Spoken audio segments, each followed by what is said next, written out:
Well, today we're going to finish up the life of Joseph. If I asked you to describe what this story is about, what words would you use? Redemption, God's sovereignty. I had all kinds of grace, mercy. It's a story of privilege and favoritism, is it not? It's a great story of reconciliation. You can only find a story like this in the Bible. And it would have been real easy, and we're in week 9, it would have been real easy to do 19 lessons on this story. But I think Len's getting antsy. We need to get Len back over here teaching.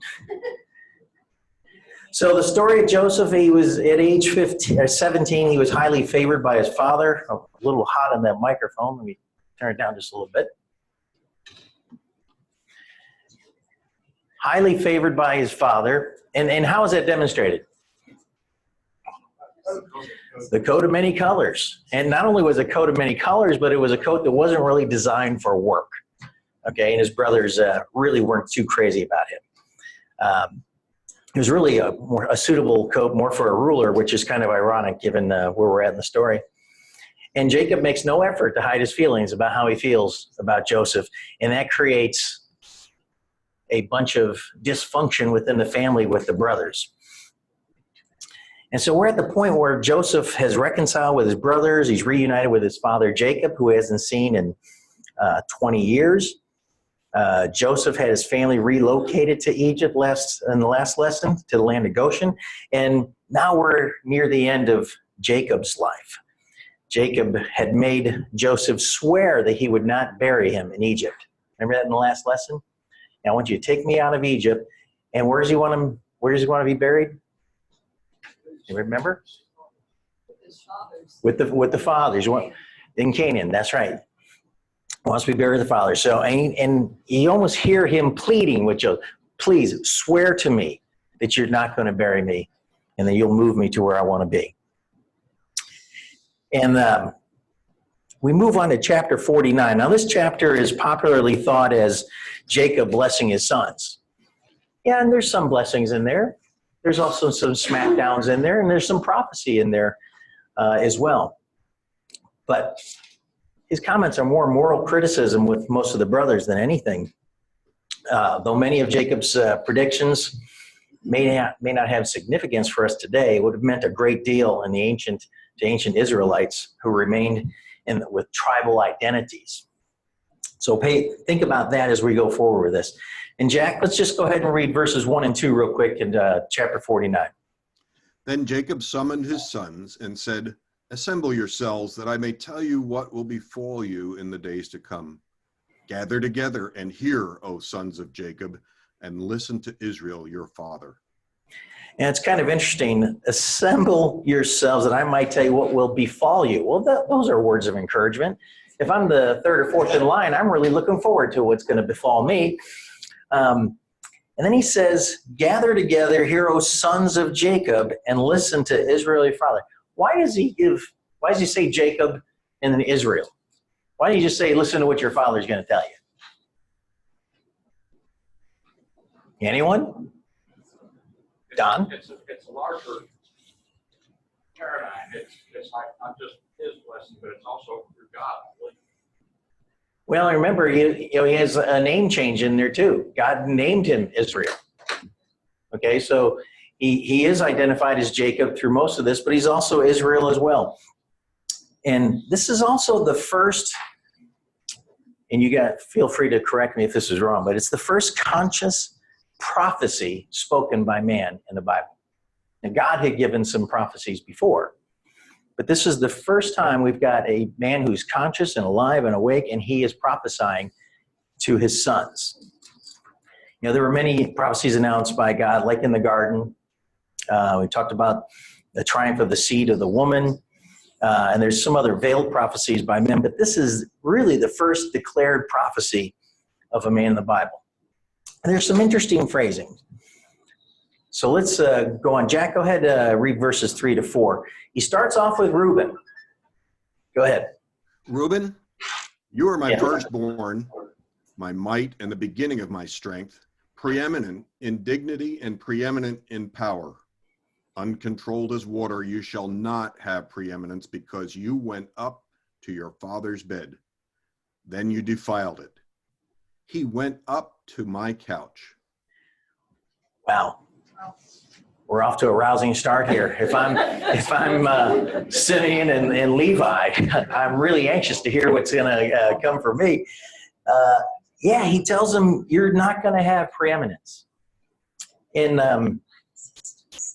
the tribe of Reuben really never did excel. No prophets, no judges, no kings that we know of ever came from that tribe. Reuben is an example of how the first can be last. Matthew 19, there's many who are first will be last, and the last first. And Reuben is finding that out firsthand. So we're not off to a great start. Go ahead and read verses 5 to 7, Jack. Simeon and Levi are brothers. Their swords are implements of violence. Let my soul not enter into their council. Let not my glory be united with their assembly. Because in their anger they slew men, and in their self-will they lamed oxen. Cursed be their anger, for it is fierce, and their wrath, for it is cruel. I will disperse them in Jacob and scatter them in Israel. Okay. So like we said, after Reuben's smackdown, now Simeon and Levi are being called out. And called out mainly for what? What was their big sin? Because Jacob didn't really address it a whole lot when it happened. What happened?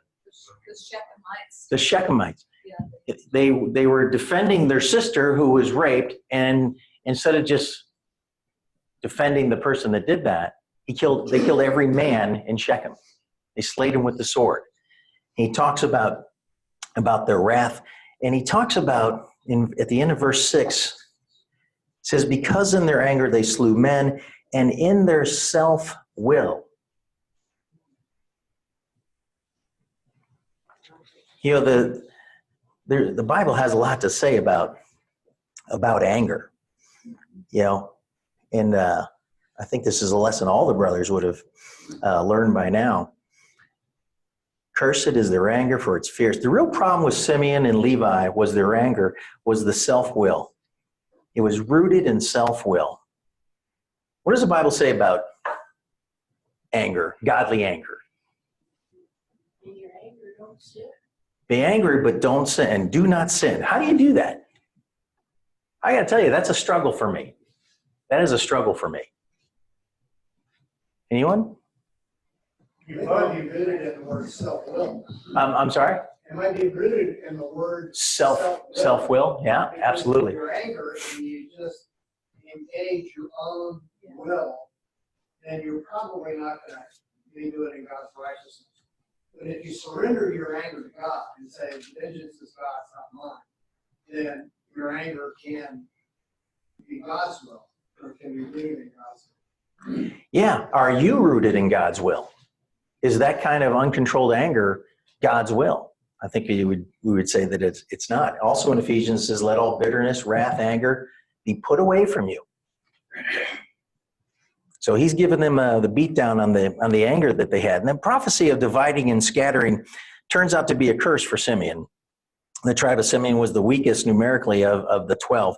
The tribe of Simeon became small during the wilderness wanderings. At one point, there were 59,000 in that tribe. And some 35 years later, they've lost 63% of the tribe. There are only 22,000. If you look at if you go to the book of Numbers, it's really interesting to see the census that's done by the different tribes. So those numbers, they're in the book of Numbers. He says, I will divide them in Jacob and scatter them in Israel. The prophecy of dividing and scattering became a blessing for Levi, didn't it? How so? How is that a blessing for Levi?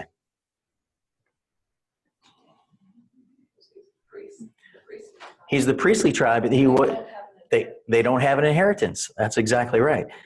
Because of the faithfulness of this tribe during the rebellion of the golden calf in Exodus, it scattered the blessing throughout the whole nation. The tribe scattered. And they received no large tract of land. And the inheritance they received really was the inheritance of God. They became the priests for the nation of Israel. So they're both scattered, but one is a blessing and the other is a curse. Jack, let's go ahead and do verse 8 to 12. Judah, your brothers shall praise you. Your hand shall be on the neck of your enemies. Your father's sons shall bow down to you. Judah is a lion's whelp. From the prey, my son, you have gone up. He couches, he lies down as a lion, and as a lion, who dares rouse him? The scepter shall not depart from Judah, nor the ruler's staff from between his feet, until Shiloh comes, and to him shall be the obedience of the peoples. He ties his foal to the vine and his donkey's colt to the choice vine. He washes his garments in wine and his robes in the blood of grapes. His eyes are dull from wine and his teeth white from milk. It's interesting that, Judah wasn't exactly an exemplary character in this story, was he? What did Judah do back in verse 30 or in chapter 37? He laid with his daughter-in-law. He was but he was also the one that suggested the profit motive for getting rid of Joseph. Let's don't just kill him. Let's sell him. We can make some money on it. So yeah, he's not exactly a great character to start off with. Spurgeon put it this way: in a powerful way, this prophecy over Judah is a description of Judah's greatest descendant, Jesus Christ. The dying patriarch was speaking of his own son, Judah, but while speaking of Judah, he had a special eye to our Lord who sprang from the tribe of Judah. In Revelation 5, it says Jesus is called the Lion of the tribe of Judah.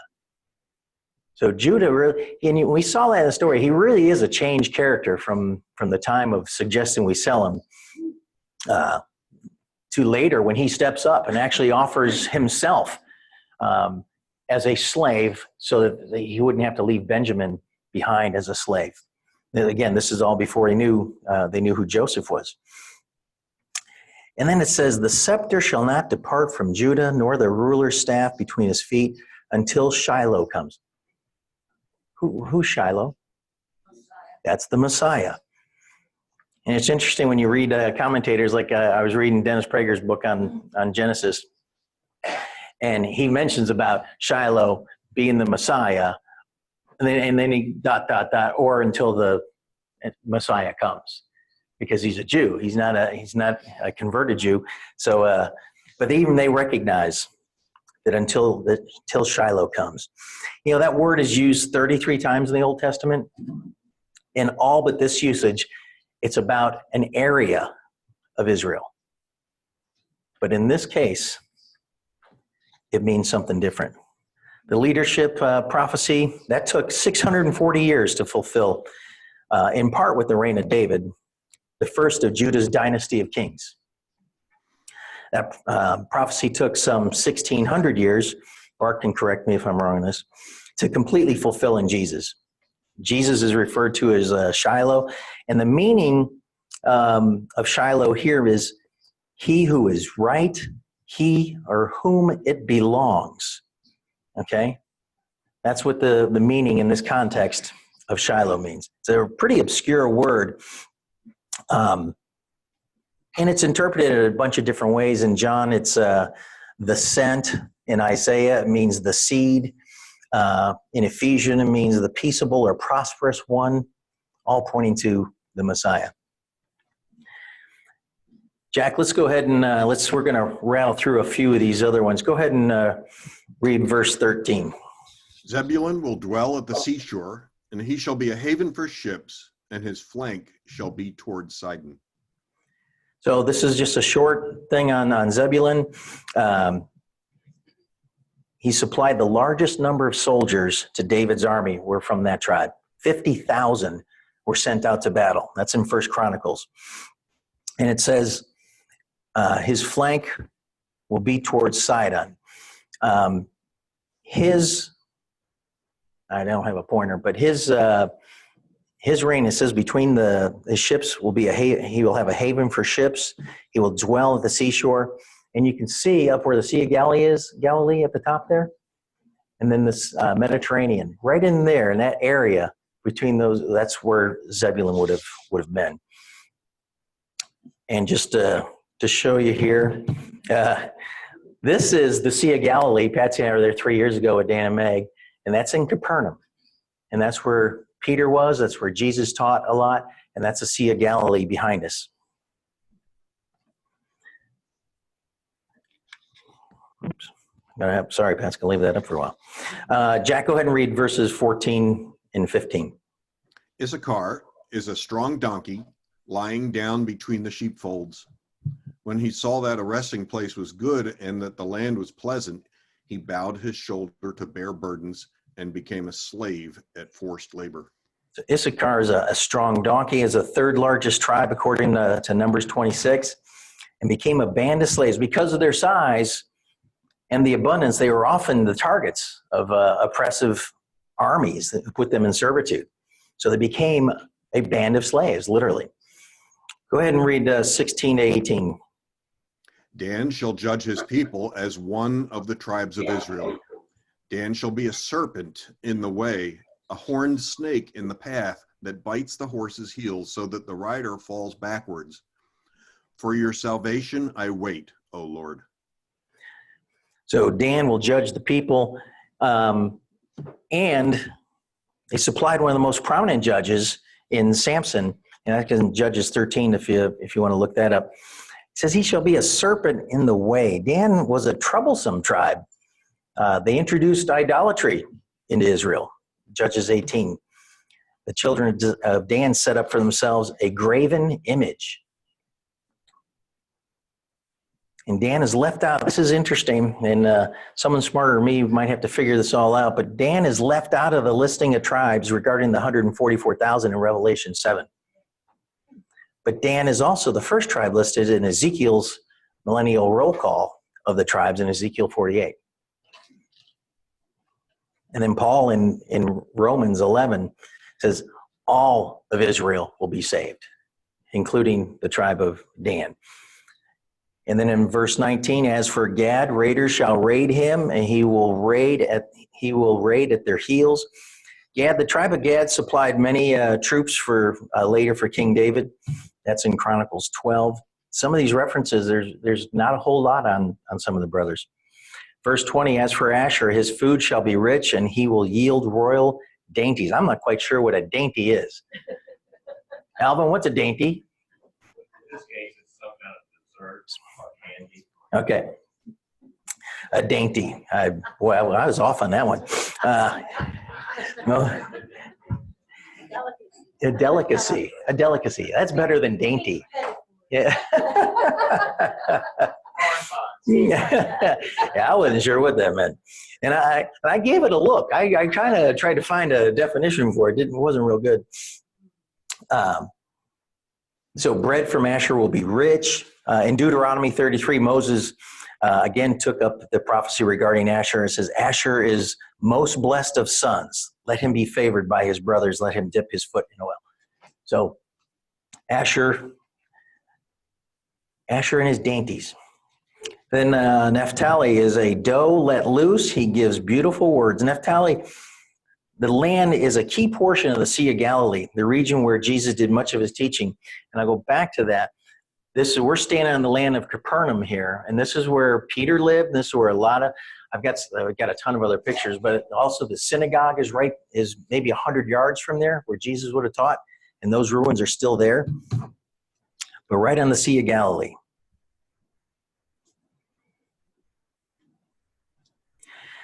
All right, Jack, let's read 22 to 26. Joseph is a fruitful bough by a spring. Its branches run over a wall. The archers bitterly attacked him and shot at him and harassed him, but his bow remained firm and his arms were agile. From the hands of the mighty one of Jacob, from there is the shepherd, the stone of Israel. From the God of your father who helps you, and by the Almighty who blesses you with blessings of heaven above, blessings of the deep that lies beneath, blessings of the breasts and of the womb. The blessings of your father have surpassed the blessings of my ancestors, up to the utmost bound of the everlasting hills. May they be on the head of Joseph, and on the crown of his head of the one, and on the crown of the head of the one distinguished among his brothers. Now you almost get the sense that, Jacob is kind of, we're hurrying through all the brothers until he gets to Joseph. And rightfully so. Fruitful bow in the NIV, it says Joseph is a fruitful vine near a spring. So you're trying to get the idea of the imagery that he's creating there. And this was both a description of Joseph's life and a personal blessing concerning his descendants. In a sense, Joseph's tribes were already blessed when his sons received their blessing in Genesis 48. This description of Joseph, speaking of being well-watered and provided for, is really about his deep and real relationship with God. If there's one thing that we need to get out of the story, it's how close Joseph's walk with God was. You can't do the things that he did, have the wisdom that he had, if you're not walking with the Lord every single day. He was in clear and constant fellowship with God. He lived to God. He was God's servant. He lived with God. He was God's child. Joseph was a heck of a man. And it says the archers have bitterly grieved him. What's the imagery that he's creating there?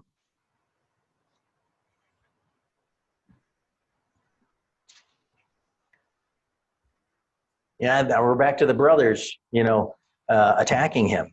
The idea that and it's also the idea that God's hands were on Joseph's hand, giving him strength and the skill to work the bow expertly. In this case, the bow being his servitude in Egypt. He said, the Almighty will bless you. Joseph was certainly blessed in his posterity. His tribes were some of the most populous, and in a sense, he received material blessings as well, a double portion aspect of the inheritance of the firstborn, even though he clearly was not. And Jacob could say, he said, the blessings of your father have excelled the blessing or exceeded the blessings of my ancestor. He could say that. Joseph's the second most powerful man in all of Egypt.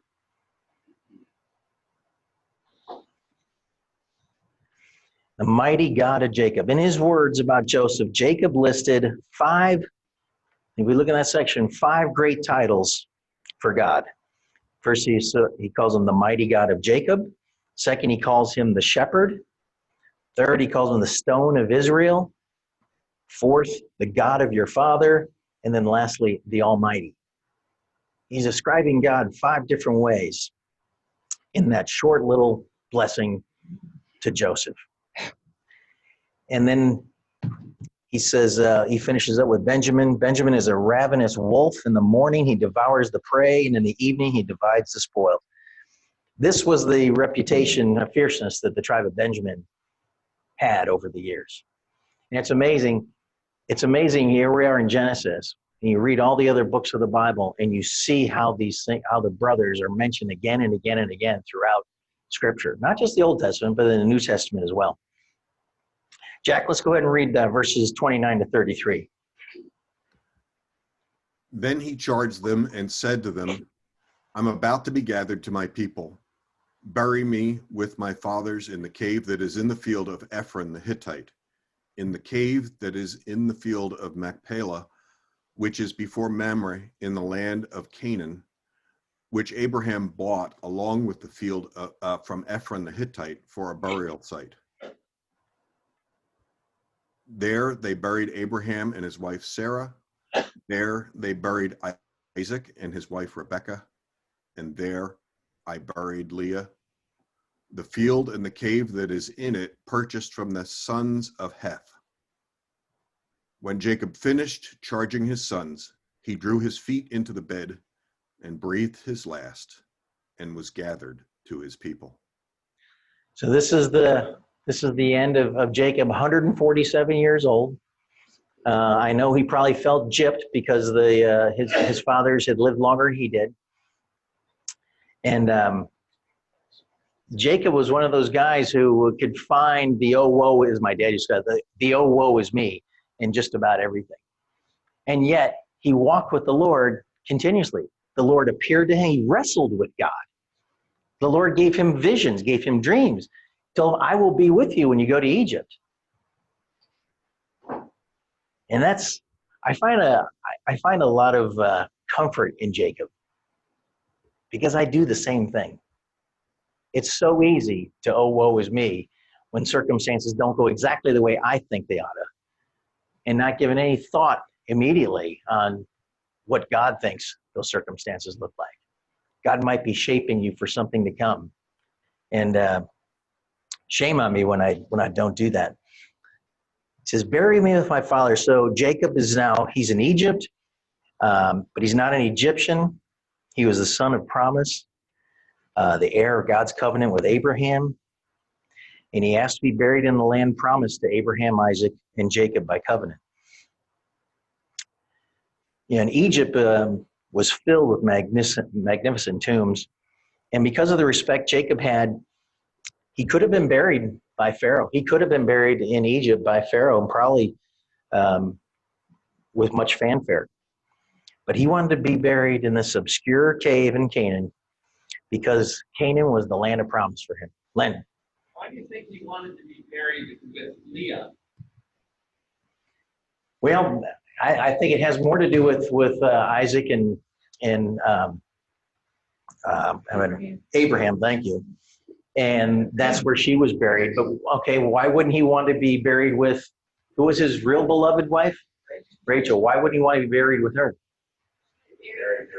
She's buried in a different place, and she died during trial. Alvin? Buried Near Bethlehem. But And- that still doesn't answer the question. What was the original question again? Why would he be married with Leah instead of Rachel? Why would he be buried with Leah instead of Rachel? And I have an answer to that, but I just wonder what other sources would think. I think Anyone? he's got an understanding at this point in his life of his lineage, spiritual father heritage. And it was more about being buried with Abraham and Isaac and identified with them than Okay. it was about being identified with their life. So Carolina saying had more to do with the lineage of Abraham and Isaac. Alvin. Well, it was through Leah that Jesus Christ is alive.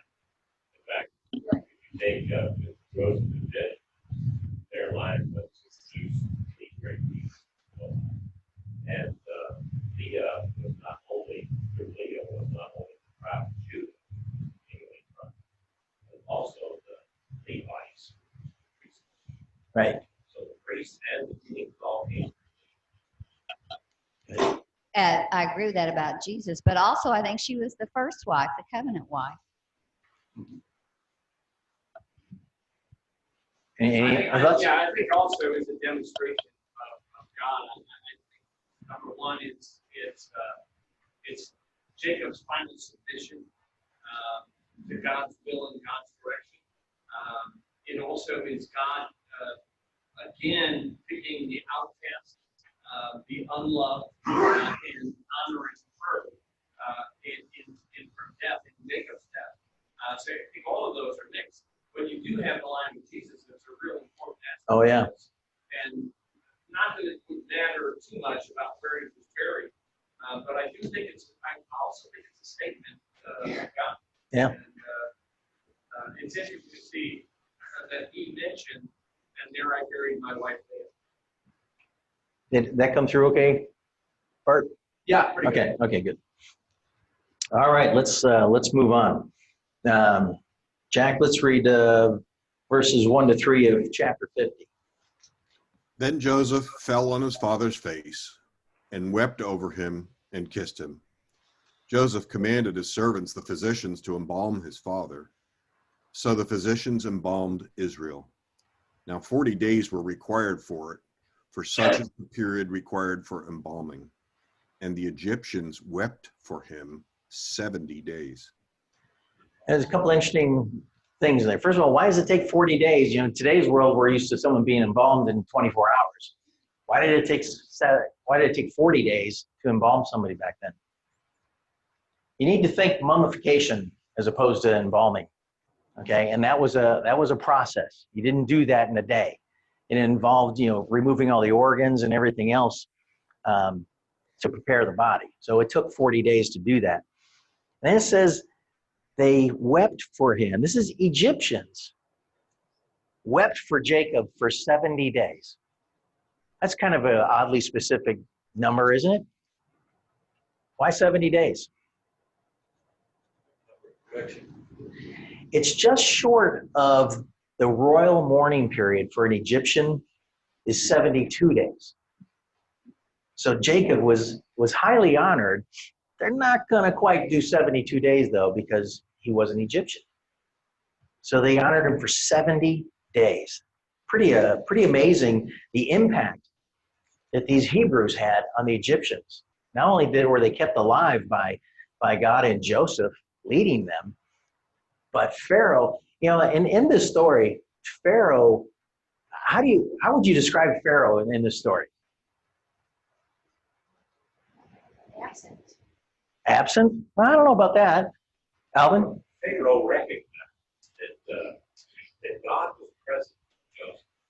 Yeah, he accepted his blessing And from Jacob. therefore, I think respecting him himself, he had to say, only when I'm on the throne will I be greater. Yeah, Pharaoh, I think Pharaoh comes off in a pretty glowing light in this story. Now, subsequent pharaohs, not so much. Glenn. It's really, to me, it's an endorsement. Pharaoh, he stepped up and has endorsed Joseph as his dad, the whole situation around him. And a matter of gratitude. Well, and think about this. I mean, he not only prophesied or told them the meaning of the dreams that he was having,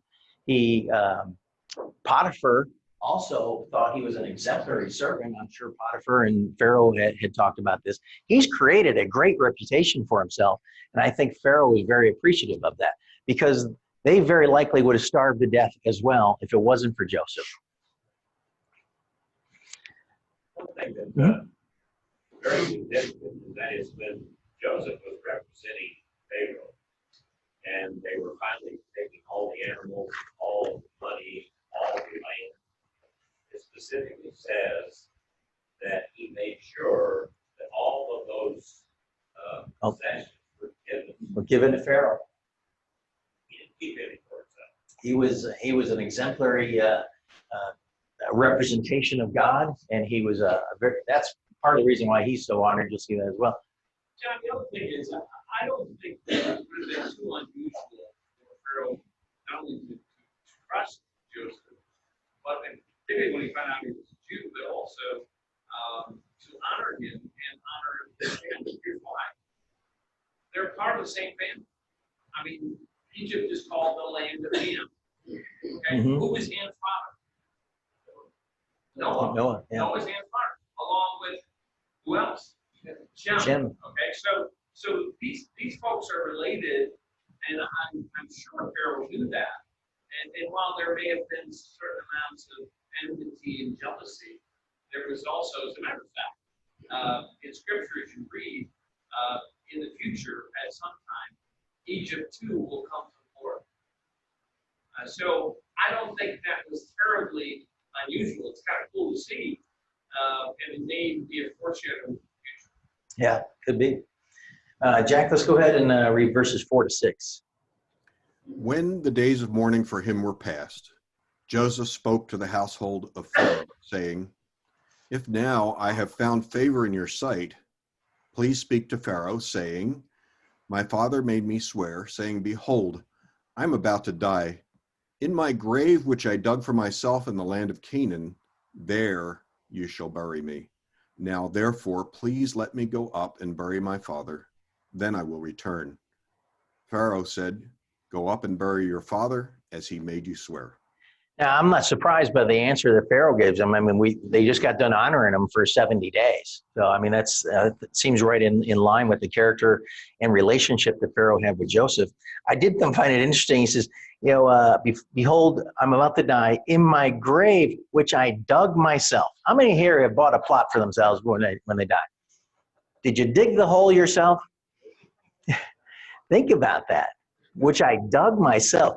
Sometimes the Bible puts these little details in there, like, really? He dug it himself? But yes, he did.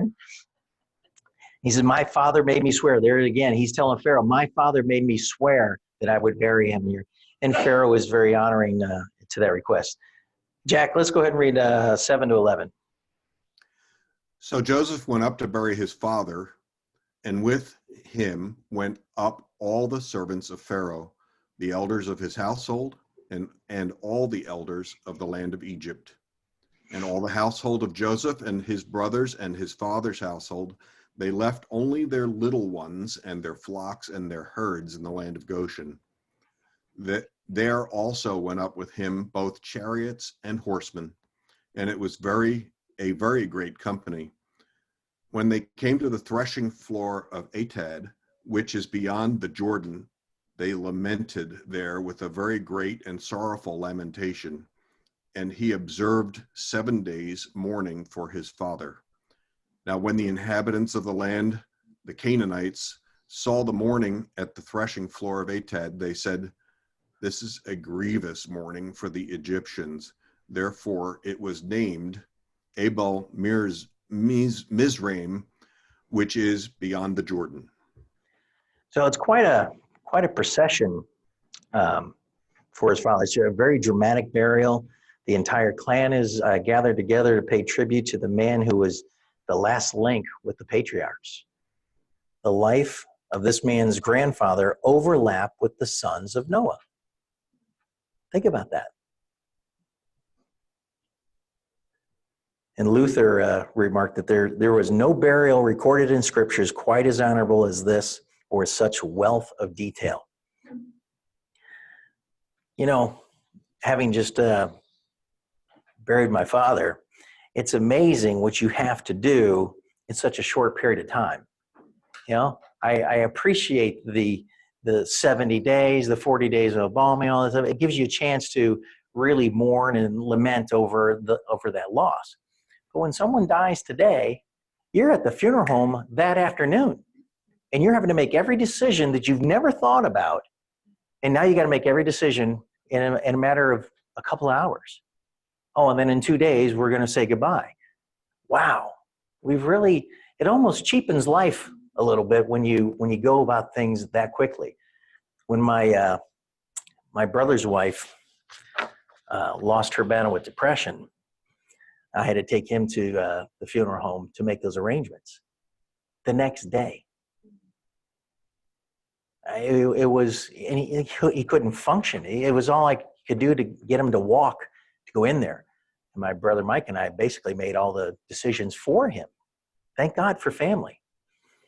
But here, with great fanfare, they honor Jacob, and they take I think, an appropriate amount of time for mourning. And Len. John, really it's interesting because we didn't always do it as quickly as we're doing it now. Whether that's good or bad, who knows? But I remember when my mother died, she was wait for 3 days. Oh yeah. And there was I don't know if any of you ever have had family members, if you remember back then. That's the Chicago way, anyhow. It really is. It is. And there would be a day or two before the wake, and then it would be a wait for 3 days, and then a funeral mass the next day. So we're there for 6 or 7 days. Now that kind of drags things out. The downside is pretty bad, but the other side is there was a lot of mourning and a lot of people, and you learned a lot about the person who passed as people came and shared testimonies of their life. Yeah, and it's surprising. I know we have COVID and there were some limitations and stuff, but we had people that couldn't come to Dad's funeral because they just couldn't make arrangements that quickly. Just trying to schedule airfare that quickly. His half sister in Miami could not get a flight to come in. Rachel. Jews, they're supposed to be buried within 24 hours. But then they sit Shiva for 7 days. Yeah. Where they come and go with it. So that's a great way of. Yeah. Of course, that's exhausting too, I'm sure, but even today, that's what they do. Yeah, it just really struck me how different. I know it's a long time between burying Jacob and burying my own father, but it's amazing how I think it kind of goes along with our culture where we don't really honor life the way we used to. Like, everything's got to be instant. There was, during the heat of COVID, there was literally some funerals over in Indiana for a Samtec person who lost a spouse. Drive-throughs. A drive-through funeral. It wouldn't even let him in the funeral home. I can't imagine that. Len. Yeah, one of the things that we've been to is that part of Gigi's families are Quakers. Mm-hmm. And so with the Quakers, there's the whole burial, certainly, but then there's a memorial service afterwards where people sit in a room, and of course there's food and things, but people sit in a room and share testimonies about the person who's passed. And it is so refreshing and rewarding to be part of that. Not certainly because the person's passed, there's grieving, but there's also a kind of fun atmosphere as you remember the good things of that person and their life. Yeah, this December we host a Christmas party for the Hines family every year. This year would have been on the 19th, my dad's birthday, before Christmas, and he would have been 90 on the 19th. And so what we've done is we've asked all of the grandchildren to tell their favorite grandpa story and record it in video. And then we're going to edit it all together.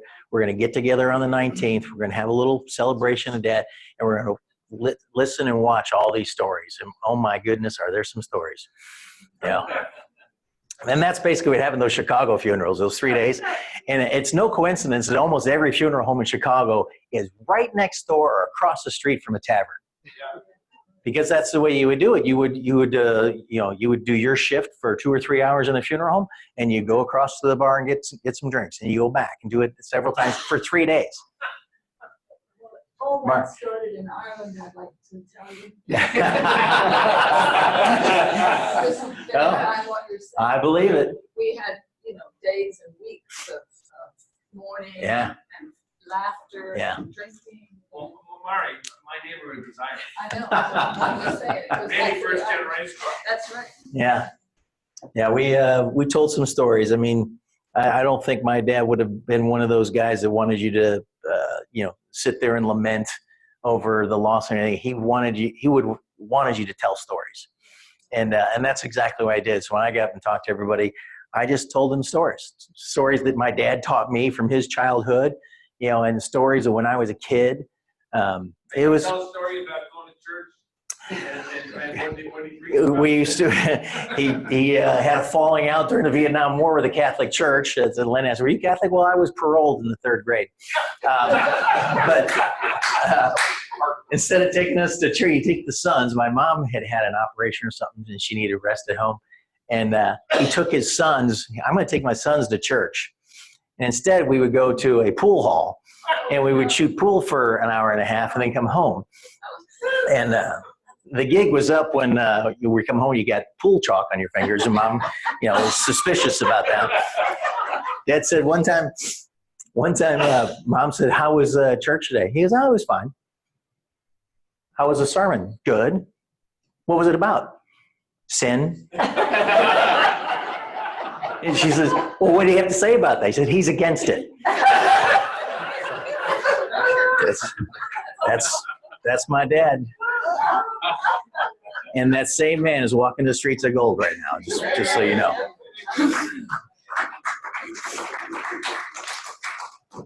Jack, let's go ahead and read verses 12 to 14. Thus his sons did for him as he had charged them. For his sons carried him to the land of Canaan and buried him in the cave of the field of Machpelah before Mamre, which Abraham had bought along with the field for a burial site from Ephron the Hittite. After he had buried his father, Joseph returned to Egypt, he and his brothers, and all who had gone up with him to bury his father. So Jacob's sons had often opposed or disappointed Jacob during his life, but here they're very careful to honor Jacob in his death. Jack, let's go ahead and read 15 to 21. When Joseph's brothers saw that their father was dead, they said, "What if Joseph bears a grudge against us and pays us back in full for all the wrong which we did to him?" So they sent a message to Joseph saying, "Your father charged before he died, saying, Thus you shall say to Joseph, please forgive, I beg you, the transgression of your brothers and their sin, for they did you wrong. And now please forgive the transgression of the servants of the God of your father. And Joseph wept when they spoke to him. Then his brothers also came and fell down before him and said, behold, we are your servants. But Joseph said to them, do not be afraid, for am I in God's place? As for you, you meant evil against me, but God meant it for good in order to bring about this present result, to preserve many people alive. So therefore, do not be afraid. I will provide for you and your little ones. So he comforted them and spoke kindly to them. And it's interesting. What's the first thing you notice about the brothers when they're talking to Joseph? They haven't fully converted. They're lying. They're lying their tails off to Joseph. They didn't have that conversation with Jacob, okay? But they're still racked with the guilt. You know, they're thinking the only reason that Joseph has been kind to us is because Jacob was still alive. And now we're worried about him, you know, being unkind to us. It shows really how little they knew about Joseph, doesn't it? Think of all that he'd done for them. Think about all he could have done to them if he chose to do so. And they wait until Jacob's burial to pronounce this lie, as if Jacob knew. We have no recollection, we have no mention of this in the story. But they're basically saying Jacob knew what we did to you. No, he didn't. You think that's a conversation Jacob and Joseph might have had before he died? Probably. So they're lying. And he wept with them again, and he gives us, verse 20, what you meant for evil against me, but God meant it for good. There's those two glorious words again, but God. You know, Joseph didn't have the text of Romans 8:28, but he lived it and the truth of it. We know that all things work together for good for those who love God, to those who are called according to his purpose. You know, and sadly, many of us have the text and don't have the truth. Are you worried about the election? Is God not in control? We are going to have, as president, whoever God decides is going to be president. And it's one of the reasons why I've basically had to stop most social media, like Facebook, forget it. It might as well be CNN and Fox News and all rolled in one, because that's all anybody posts. Honestly, I find myself in those moments where it's bothersome to me, so I just stop. Go out by the pool, smoke a cigar. I had the grandkids yesterday, and they want a picnic, so we go and pick up some food, and we bring it out by the outside and stuff like that. And he goes, "Pop, you gonna smoke a cigar?" He's 5 years old. He wants everything just right. If we're outside, got to have the speaker there. Open those umbrellas, Pop. Do this because that's what you do when you're outside by the pool. You gonna smoke a cigar now, Pop? Oh, got to have marshmallow. He doesn't even like marshmallows. Get the marshmallows. We'll make some s'mores. Do you like s'mores? No. I like to make them. So,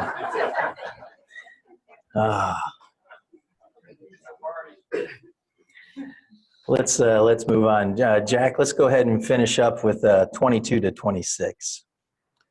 Now Joseph stayed in Egypt, he and his father's household, and Joseph lived 110 years. Joseph saw the third generation of Ephraim's sons, also the sons of Machir, the sons of Manasseh, were born on Joseph's knees. Joseph said to his brothers, I'm about to die, but God will surely take care of you and bring you up from this from this land to the land which he promised on oath to Abraham, to Isaac, and to Jacob. Then Joseph made the sons of Israel swear, saying, God will surely take care of you, and you shall carry my bones up from here. So Joseph died at the age of 110 years, and he was embalmed and placed in a coffin in Egypt. And notice he wasn't buried. But a couple things in there. It says his long life was further evidence. He says, Ephraim's children to the third generation. How long would you have to live to have grandchildren to the third generation? I'm like, I have to be more than 110, I think, if that's going to happen. So what a blessing. What's that?